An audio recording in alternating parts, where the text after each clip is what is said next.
নোয়াখালী বেগমগঞ্জে রমজান বিবি বাজারে হিমাচল বাস এর বেপরোয়া গতিতে আনাস বিন সায়েদ নামক ৫ বছরের এক শিশু মর্মান্তিকভাবে আহত হয়েছে।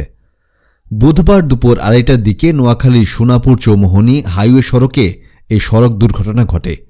সরেজমিনে গিয়ে জানা যায়, আনাস বেগমগঞ্জ উপজেলার ৬ নং রাজগঞ্জ ইউনিয়নের রাজুল্লাপুর মনুমিছি বাড়ির প্রবাসী আবু সায়েদ সাগরের মেঝো ছেলে। আনাস এর বাবা প্রবাসী হওয়ায় তার মা পিনু আক্তার ২ ছেলে ও এক মেয়েকে নিয়ে উপজেলার রমজান বিবি বাজার সংলগ্ন একটি বাসা বাড়িতে ভাড়া থাকেন। আনাস রমজান বিবি আল কুরআন দাখিল মাদ্রাসার প্লে শ্রেণীর ছাত্র।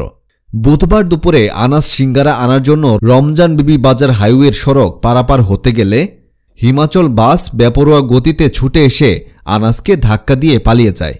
এমতাবস্থায় স্থানীয় লোকজন তাকে উদ্ধার করে নোয়াখালী ২৫০ শয্যা বিশিষ্ট জেনারেল হাসপাতালে নিয়ে গেলে তার অবস্থা আশঙ্কাজনক দেখে হাসপাতাল কর্তৃপক্ষ তাকে উন্নত চিকিৎসার জন্য ঢাকায় প্রেরণ করেন।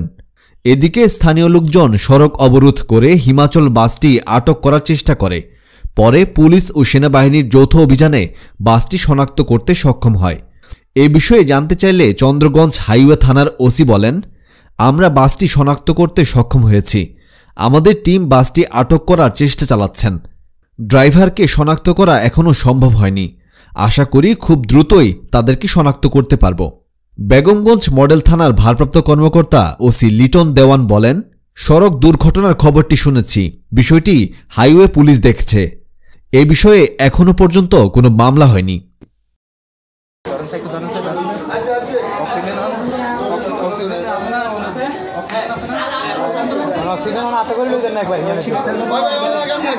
ভাই লাগানো চলে যান, অক্সিজেন লাগানো চলে যান।